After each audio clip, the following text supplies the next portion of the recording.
I need a nuclear reaction to generate the 1.21 gigawatts of electricity. What did I just say? The flux capacitor stores.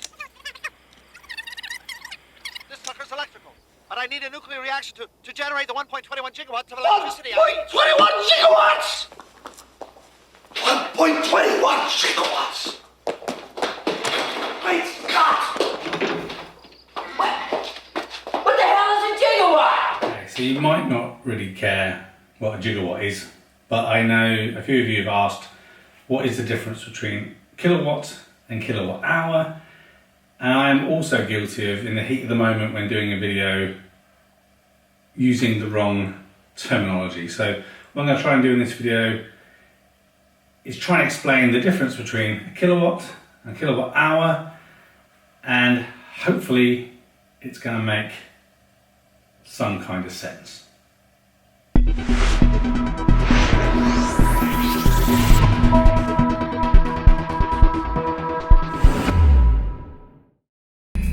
Keep the shrapnel out of my heart. But what could it generate?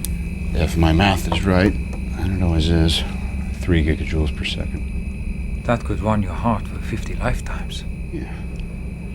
Or something big for 15 minutes.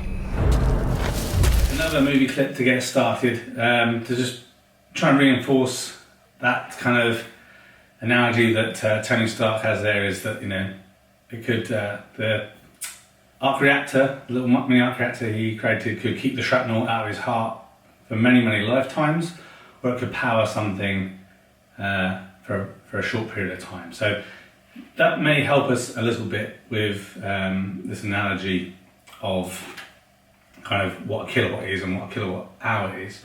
So before I go into trying to explain it, I thought I would try and use an analogy right at the beginning, so hopefully that will be the simple and easy bit to understand, and then the rest of it, if I make it overcomplicated, you can kind of just ignore that bit and go back to the easy bit. So what I want to start off with saying is you should think about kilowatts and kilowatt hours in the following kind of terms. So think of kilowatts as power and how kind of that power flows, and think of kilowatt hours as energy and or storage. So in this example, think of the bowl as the kilowatt hours, and think of the bottle and the fluid that's going into it as the kilowatts. So if I pour quite gently, there's only a few kilowatts going into the bowl, but if I kind of pour it more, then there's more kilowatts that are going into the bowl. But the bowl only has a maximum storage for specific kilowatt hour. So hopefully that kind of makes sense, and we're going to go into a bit of detail to try and help you understand kind of why I use that analogy. And we go from examples like the bowl is like your battery storage or your car. It has a limit to how much storage or energy that it can, you know, save or give out. And the kilowatt is the power or the flow, so the ability to provide or generate electricity in this example. Okay, so I'll try and do a few slide overviews, so it's not just my voice, because I feel like this can be confusing, and I'm hopefully not going to make it too much worse. So again, so if we talk about kilowatts to start with, so kilowatt is a unit or a classification of power. So we measure power in watts and kilowatts and megawatts, etc. And when we're using the term kilowatt, we're talking about essentially how fast something can kind of be used or generate. So we talk about an 800 watt microwave or a 1000 watt microwave or a kilowatt microwave. We don't ever say kilowatt microwave, but so this is about the power that can be consumed or generated from that device. So I think one of the reasons why we don't think of a kilowatt as something in terms of a power or a flow of something is because it doesn't really lend itself in terms of its terminology. So a kilowatt doesn't kind of inspire that thought of movement in your mind. So one of the things that's kind of interesting, I think helpful, at least in my head, to remind myself about kilowatts is to think about joules. So a joule per second is the same as a watt. So I think when you think of joules per second, it kind of conjures in your mind at least some image of movement, a bit like miles per hour. So joules per second, it's a movement, a flow, a doing of something. And it's the same as, a joule per second is the same as a watt. But for some reason, the people who are much smarter than me, back whenever, decided to name it a watt when we're talking about power, to try and keep things simple. It was named after a guy called James Watt, I believe. So that's a kilowatt. Kilowatt is power, and when we're talking about what's happening with kilowatt, I'm trying to be careful with my words so I don't make it more complicated, but we're thinking about kind of the flow of power. When you think about a kilowatt hour, that's a unit of energy. So the kilowatt is power, kilowatt hour is energy. So this is the relationship between energy and power. And I think an easier way to kind of understand it in terms of conventional terms that you'll be familiar with is the difference between miles and miles per hour. So miles is like a kilowatt hour, and miles per hour, or the speed travelled, is like a kilowatt. So for example, my average commute to work is 26 miles, and I've travelled there an average speed of 36 miles per hour. So if we use that, if we would kind of replace the miles and the miles per hour in terms of kilowatt and kilowatt hours, we would say that my commute to work is 26 kilowatt hours. So that's the distance. And the pace that I could travel there of an average was 36 kilowatts in terms of the speed. So a kilowatt hour is based on kilowatt times its time. So hopefully this makes a bit more sense when we talk about kind of how things work in terms of solar and electric cars, that kind of thing. So I think some people aren't really bothered about this subject whatsoever. Other people get highly frustrated.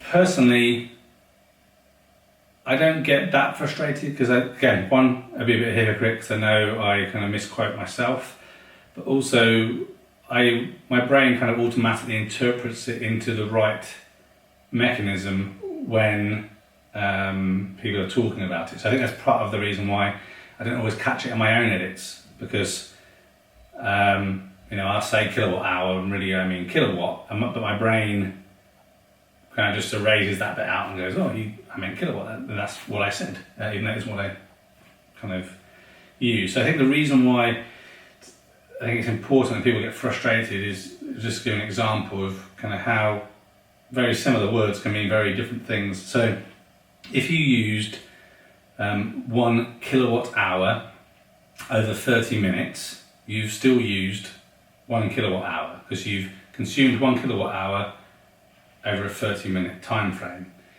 However, the same or very similar words mean something very different. So if you've used 1 kilowatt over 30 minutes, that actually means the following. It means that you used 1 kilowatt over 30 minutes, and that's the equation for that is 1 kilowatt multiplied by 0.5, the half an hour, and that means you've actually used 0.5 kilowatt hours. So actually half of the energy that you said that you'd used earlier. So I can definitely understand the frustration and the misquote and why numbers can get confusing.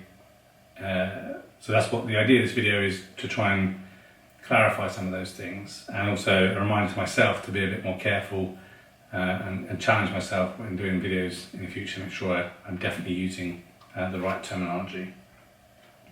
So then to kind of wrap up and kind of summarise what we discussed. So a kilowatt is, you should think about that as the power or the flow.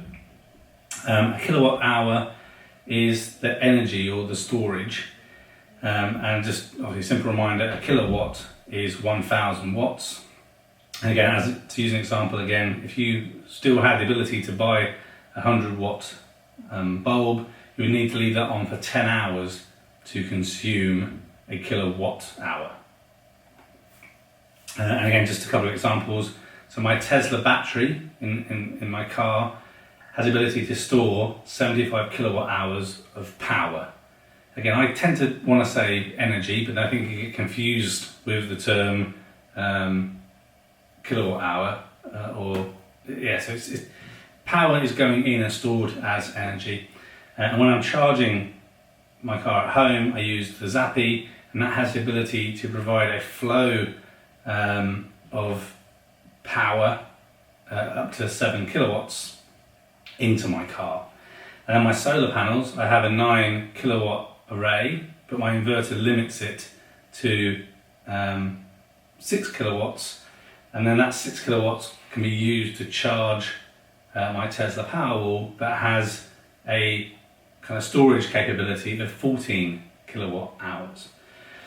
And in average, my solar system on a typical day across the whole year will generate around 30 kilowatt hours.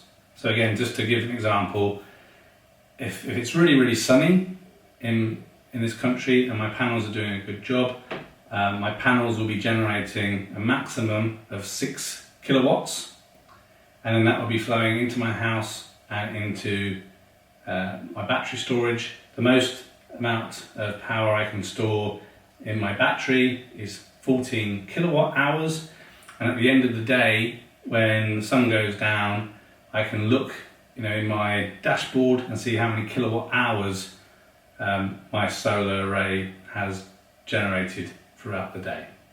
Okay, so just to finish up, we use the same analogy that we started with. So if you imagine this bowl, and that represents kilowatt hours, that's our ability to store that energy. It has a limit. The bowl is only a certain size, so we can only put a certain amount of power into that bowl. And then the fluid coming out of the bottle, that is our kilowatts. So that is the power, and that power flowing into our storage. So the more I tip that bottle, the more kilowatts are coming out. The less I tip it, the less kilowatts are coming out. But ultimately, the bowl, the kilowatt hours at the end, has a maximum limit. So hope that helps. Please leave comments below. I'm sure you've got a better way of explaining this, because it is quite simple. I'm probably making it overcomplicated, but I'll do better to try and refer to kilowatts when they are and kilowatt hours when they are. Thanks for watching this video. A thumbs up would be really appreciated. If you're interested in other geek type videos, please consider subscribing to Spectrum Geeks. Why not also follow us on Facebook, Instagram and Twitter. And before you leave, why don't you check out one of these other videos that may be of interest. Thanks again for watching.